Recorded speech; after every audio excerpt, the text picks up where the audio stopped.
અરે કરમજલી, તું ડૂબીને મરી કેમ નથી જતી? તે મારા પુત્રની શાંતિ છીનવી લીધી છે. તી નીકળી જા. હવે તારું અહીંયા કઈ કામ નથી.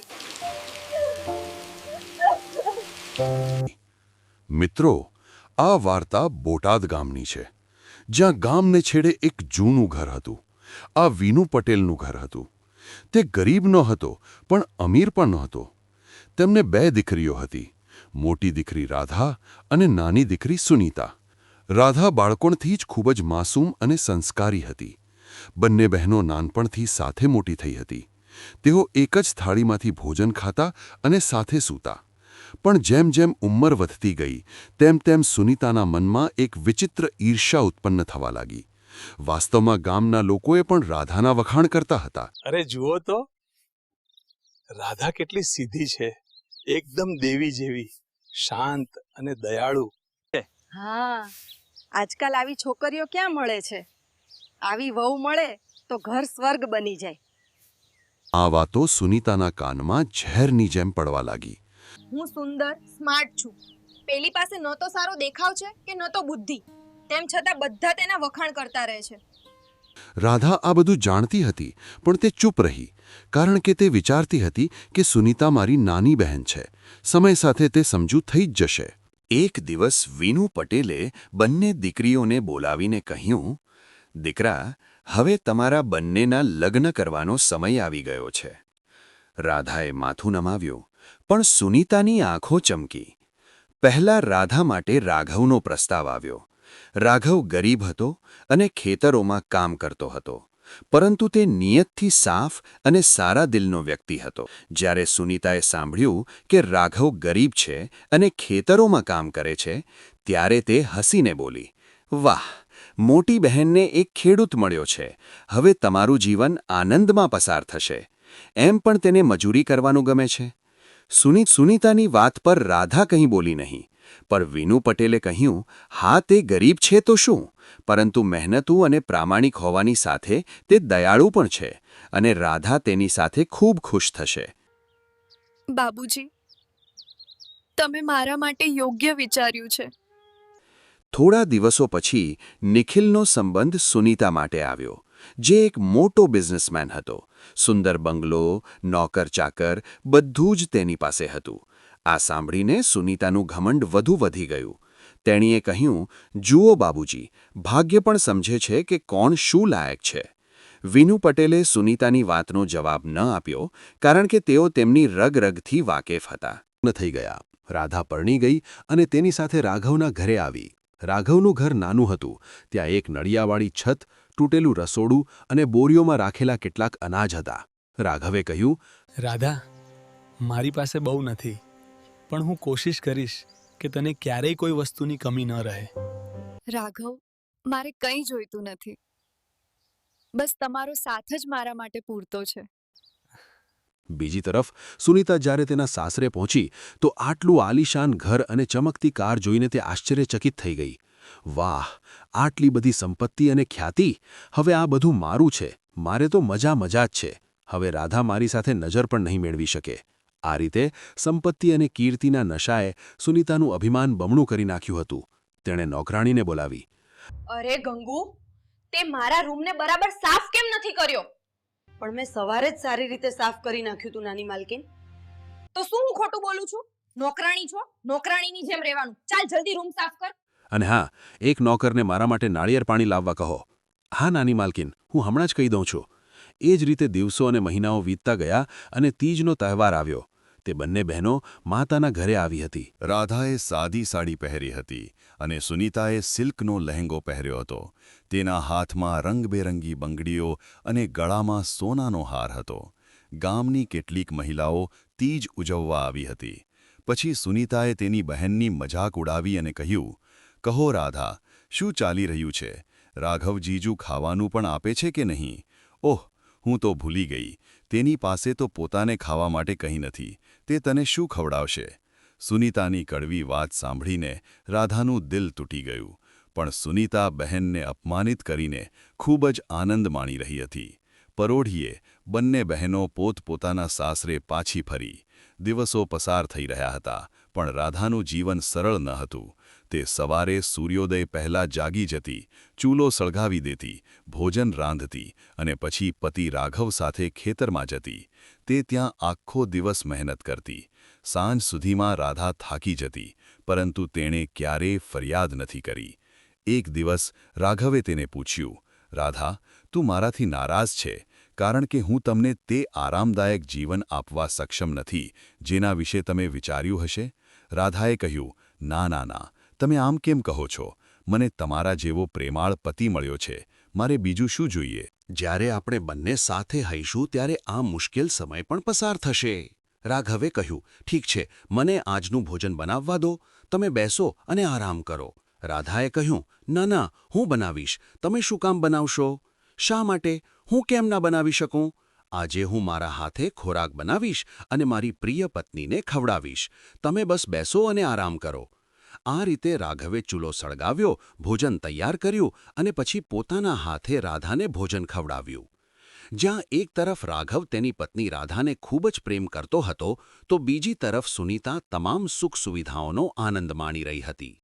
પરંતુ તેણીને એક વસ્તુની ખોટ થવા લાગી અને તે હતી તેના પતિનો પ્રેમ અને આદર. એક દિવસ જ્યારે સુનીતા સ્નાન કરીને બહાર આવી ત્યારે તે માથે પલ્લું લગાવવાનું ભૂલી ગઈ હતી. પછી તેની સાસુએ તેને જોઈ.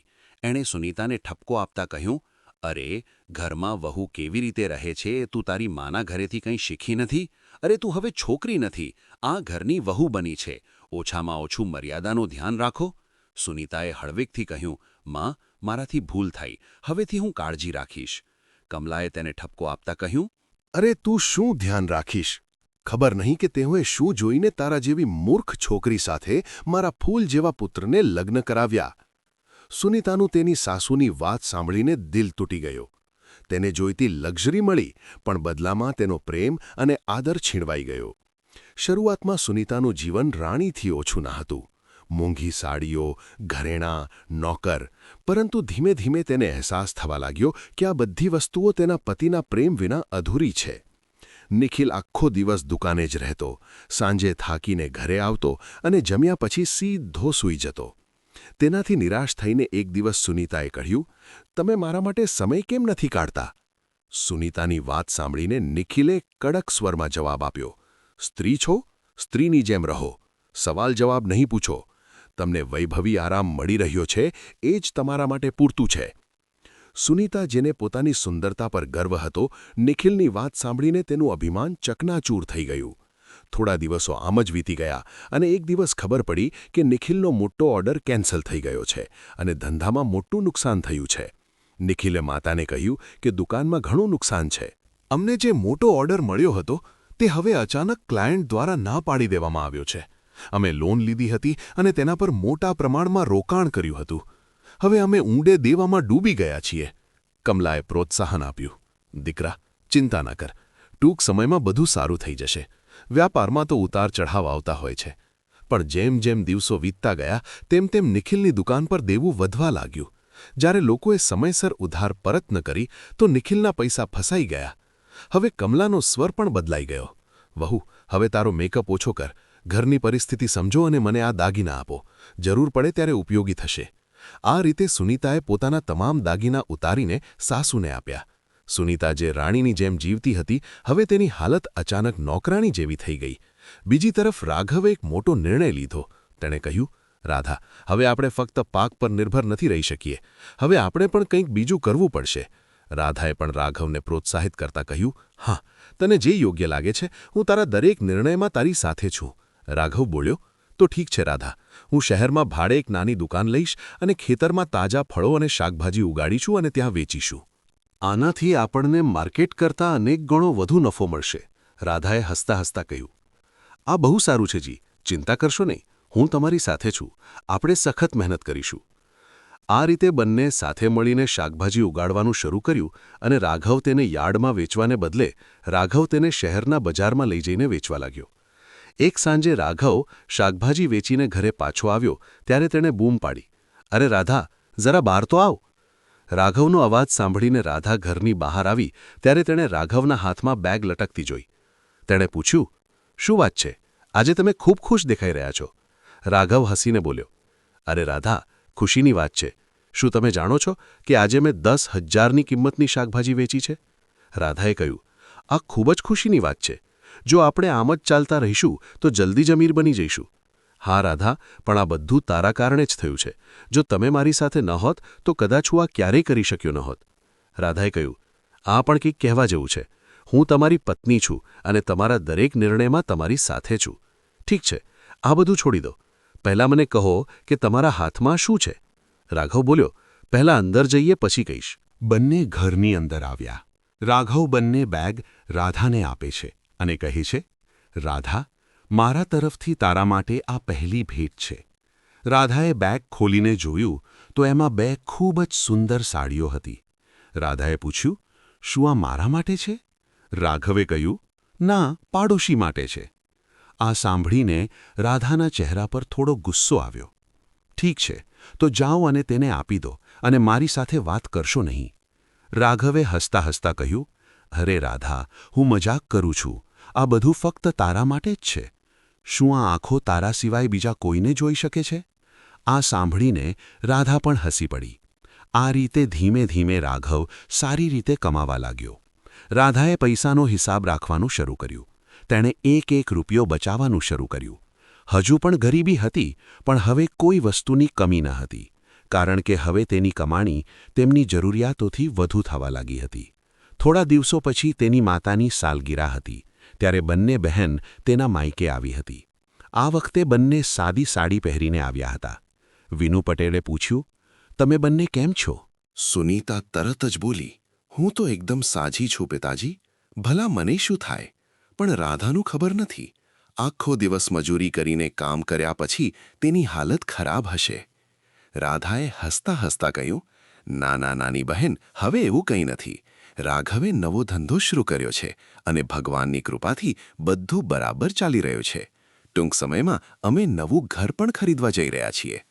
આ સાંભળીને સુનીતાની ઈર્ષા વધુ વધી ગઈ. થોડા દિવસો પછી નિખિલની આર્થિક સ્થિતિ ખરાબ થઈ ગઈ. ઘરના તમામ દાગીના વેચી નાખ્યા અને નોકરોને કાઢી મૂકવામાં આવ્યા. સાસનો ગુસ્સો હવે સુનીતા પર નીકળવા લાગ્યો. તે દિવસ રાત સુનીતાને ટોણા મારવા લાગ્યો. હે કલમુહી, તું તારી માના ઘરેથી કોઈ મદદ કેમ નથી માંગતી? તારા પિતાને તમારા જમાઈને થોડી મદદ કરવા કહો, જેથી તારા પતિની તકલીફ ઓછી થાય. સુનીતાએ હળવેકથી કહ્યું, પણ માજી, મારા પિતા એક સામાન્ય ખેડૂત છે. તેની પાસે કોઈ સંપત્તિ નથી અને તેની પાસે જે કંઈ હતું તે તેણે અમારા લગ્નમાં ખર્ચી નાખ્યું હતું. તે આપણને કઈ રીતે મદદ કરી શકશે?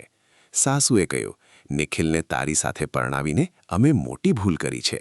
જો સારા પરિવારમાં કરી હોત તો તેમણે આજે નિખિલને મદદ કરી હોત. આ સાંભળીને સુનીતાને મોટો આંચકો લાગ્યો. તેને સમજાયું કે જે સંપત્તિ અને કીર્તિનું તેને ગર્વ છે તે બધું તેને કૂતરાની જેમ મળી રહ્યું હતું. આ રીતે બંને બહેનોની જિંદગી નવો વળાંક લઈ રહી હતી. જ્યાં રાધાનું જીવન સમૃદ્ધિ તરફ આગળ વધી રહ્યું હતું તો બીજી તરફ સુનીતાનું જીવન ધીમે ધીમે વિનાશ તરફ આગળ વધી રહ્યું હતું. એક રાત્રે જોરદાર વરસાદ પડી રહ્યો હતો. સુનીતા રસોડાના એક ખૂણામાં બેઠી હતી. રડવાને કારણે તેની આંખો સૂજી ગઈ હતી. પાછળથી સાસુનો અવાજ તેના કાનમાં ગૂંજતો હતો. હે કર્મજલી, તું ડૂબીને કેમ મરતી નથી? તે મારા પુત્રની શાંતિ છીનવી લીધી છે. તે અમારું ઘર બરબાદ કર્યું છે. ન તો તે તેના માતા પિતાના ઘરેથી પૈસા લાવી, ન તો નસીબ લાવી. તારા નસીબ ખરાબ છે. નિખિલે આ બધું સાંભળ્યું પણ ચૂપ રહ્યો. તેનું મૌન સુનીતા માટે સૌથી મોટી થપ્પડ હતી. તેને એવું લાગવા માંડ્યું કે તેનું આખું અસ્તિત્વ ધૂળમાં ફેરવાઈ ગયું છે. બીજા દિવસે સવારે નિખિલની દુકાન સાવ બંધ હતી. દેવાદાર દરવાજા પર ઊભા હતા. હવે ઘર વેચવાનો સમય આવી ગયો હતો. સાસુએ કહ્યું, તું તારી માના ઘરે જા, તું વેશ્યા. હવે તારું અહીં કોઈ કામ નથી. તને ખવડાવવા માટે અમારી પાસે પૈસા નથી. હવે સુનીતાનું અભિમાન સાવ તૂટી ગયું હતું. કંઈ પણ બોલ્યા વિના તેણે તેની સૂટકેસ લીધી અને રડતી રડતી તેના માતા પિતાના ઘર તરફ નીકળી ગઈ. સુનીતા જ્યારે તેના માતા પિતાના ઘરે પહોંચી ત્યારે વિનુભાઈ તેને જોઈને ચોંકી ગયા. બેટી સુનીતા, શું થયું? તું એકલા કેમ આવી? અને તમારી આંખોમાં આંસુ કેમ છે? શું થયું મારી દીકરી? સુનીતા તેના પિતાનો અવાજ સાંભળતા જ તે જોરથી રડવા લાગી. બાબુજી, હું હારી ગઈ. તેઓએ મને ઘરમાંથી કાઢી મૂકી છે. તેમના માટે હું એક નોકરાણી સિવાય કંઈ ન હતી. હું બેઘર બની ગઈ. પિતાજી, હવે હું ક્યાંયની નથી. તેણે સુનીતાને પ્રોત્સાહિત કરતા કહ્યું, કોઈ વાંધો નહીં મારા બાળક, રડ નહીં. તારા પિતા હજી જીવિત છે. ચાલ અંદર ચાલ. વિનુભાઈ સુનીતાને ઘરની અંદર લઈ ગયા. પણ સુનીતા સતત રડી રહી હતી. તેથી વિનુભાઈએ તેમની મોટી દીકરી રાધાને ફોન કર્યો. દીકરી રાધા, કેમ છો? હું ઠીક છું પપ્પા, તમે કેમ છો? તમે મને ઠીક નથી લાગતા. બોલો, શું થયું? દીકરી રાધા, સુનીતાને તેના સાસરિયાઓએ ઘરમાંથી કાઢી મૂકી છે. તેણે તેને આખી વાત કહી. રાધાએ કહ્યું, તમે ચિંતા કરશો નહીં, હું જલ્દી ઘરે આવું છું. રાધા જ્યારે તેના પિતાના ઘરે પહોંચી ત્યારે રાત થઈ ચૂકી હતી. તે સીધી સુનીતાના રૂમમાં ગઈ. સુનીતા દિવાલના સહારે બેઠી હતી અને રડી રહી હતી. રાધાએ કહ્યું, અરે, હવે અમારી તાડકા એટલી કમજોર થઈ ગઈ છે કે તેણે હાર માની લીધી અને રડવા લાગી. આ સાંભળીને સુનીતાએ રાધા તરફ જોયું. તેની આંખોમાં લાચારી અને પછતાવો દેખાતો હતો. અચાનક સુનીતા ઊભી થઈ અને રાધાના પગમાં પડી. બહેન, કૃપા કરીને મને માફ કરો. મેં તમારી સાથે ખૂબ જ ખરાબ વર્તન કર્યું છે અને કદાચ ભગવાને મને તેની સજા આપી છે. સુનીતાનું આ રૂપ જોઈને રાધાને નવાઈ લાગી. તેણીએ આગળ કહ્યું, મેં હંમેશા તને અપમાનિત કરવાનો પ્રયાસ કર્યો. મેં તારી ગરીબીની મજાક ઉડાવી, પણ આજે હું પોતે જ મજાક બની ગઈ છું. મારી સાથે જે કંઈ થયું તે મારા કર્મોનું પરિણામ છે, જે હું ભોગવી રહી છું. રાધાએ સાંત્વના આપી અને કહ્યું, મારી ગુડિયા, રડ નહીં. બહેનો લડે છે અને અંદરોઅંદર ઝઘડે છે, પરંતુ તેનો અર્થ એ નથી કે આપણે એકબીજાથી અલગ છીએ. સુનીતાએ કહ્યું, હવે મને સમજાયું છે કે વ્યક્તિ પૈસાથી નહીં પણ તેના પાત્રથી સારો કે ખરાબ કહેવાય છે. આ સાંભળીને રાધાની આંખમાં આંસુ આવી ગયા અને તેણે સુનીતાને ગળે લગાડીને કહ્યું, અરે પાગલ, બહેનો માફી નથી માંગતી પણ એકબીજાનું ધ્યાન રાખે છે. ચાલ હવે રોવાનું બંધ કર, નહીં તો માર ખાઈશ મારાથી. બીજા દિવસે રાધા રાઘવ સાથે વાત કરે છે. રાઘવ, હું ઈચ્છું છું કે સુનીતા પણ અમારી સાથે કામ કરે, જેનાથી તે આ બધું ઝડપથી ભૂલીને જીવનમાં આગળ વધી શકશે.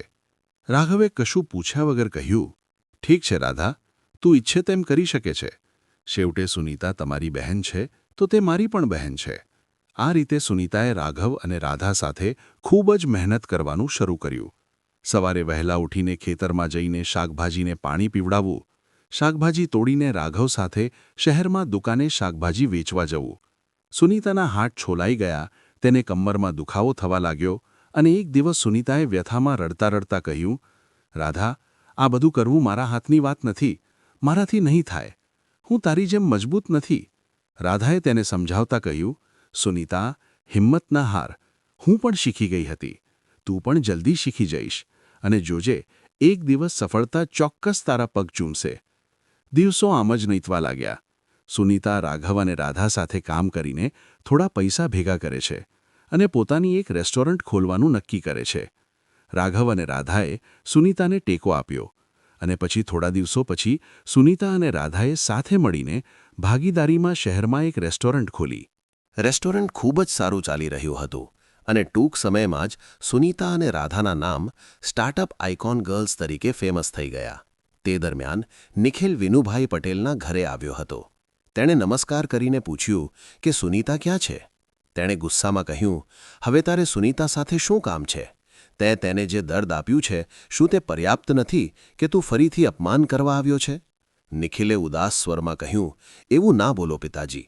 હું કબૂલ કરું છું કે મેં મોટી ભૂલ કરી છે, પણ હવે હું સુનીતાને મારી સાથે પાછો લેવા આવ્યો છું. તે સમયે હું એટલો ચિંતિત હતો કે હું શું સાચું અને શું ખોટું સમજી શક્યો નહીં. તેણે કહ્યું, પુત્ર, જે વ્યક્તિ આટલા દિવસો સાથે રહેવા છતાં સાચું ખોટું સમજી શક્યો નહીં અને મારી પુત્રીને છોડી દીધી, તેની સાથે મારી પુત્રીને ફરીથી કેવી રીતે છોડી શકું? અને તે અને તારી માએ મારી પુત્રીને માણસ નહીં પરંતુ કોઈ સામાન સમજીને ઘરની બહાર ફેંકી દીધી હતી. નિખિલે શરમ સાથે કહ્યું, મને મારી ભૂલનો અહેસાસ થયો. હું આવું ફરી ક્યારેય નહીં કરું. નિખિલ બોલતો હતો ત્યાં અચાનક રાધા અને સુનીતા પણ ત્યાં આવી ગયા.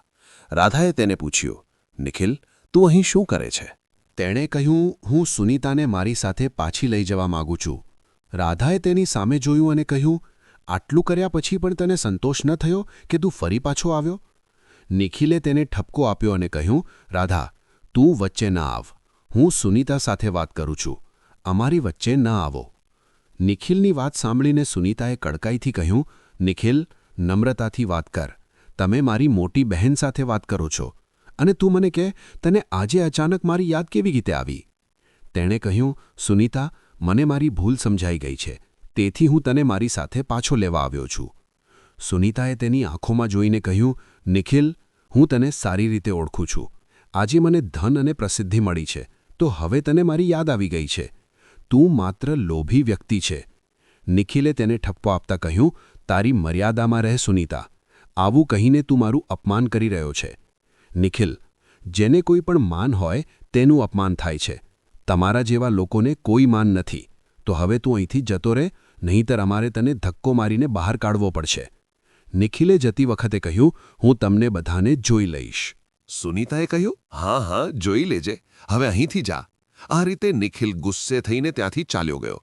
આ પછી બંને બહેનો મળીને ઘણી આગળ વધી ગઈ અને પછી રાધા અને રાઘવને મળીને સુનીતા માટે એક ખૂબ જ સારો છોકરો શોધ્યો, જેનું નામ રાજેશ હતું. સુનીતાના લગ્ન રાજેશ સાથે થયા અને આમ બંને બહેનો સુખેથી રહેવા લાગી. મિત્રો, વ્યક્તિની અસલી ઓળખ તેની સંપત્તિથી નહીં, પણ તેના વર્તન અને મૂલ્યોથી હોય છે. અભિમાન ગમે તેટલું મોટું હોય, સમય તેને એક દિવસ તોડી નાખશે. સંપત્તિ માત્ર સુવિધાઓ ખરીદી શકે છે, પરંતુ શાંતિ અને પ્રેમ નહીં. સખત મહેનત અને સાચા સંબંધો જ જીવનને ખરેખર સુંદર બનાવે છે. જે બીજાને નીચા માને છે, તેને સમય ચોક્કસ તેની સ્થિતિ બતાવશે. તેથી હંમેશા નમ્ર રહો, કારણ કે આ જ વ્યક્તિને ખરેખર મહાન બનાવે છે. મિત્રો, જો તમને આ વાર્તા ગમી હોય તો લાઇક અને શેર કરજો. અમારી ચેનલ કેવલની કહાનીને પણ સબસ્ક્રાઇબ કરો. હવે પછીના વિડીયોમાં મળીશું. ત્યાં સુધી જય હિન્દ.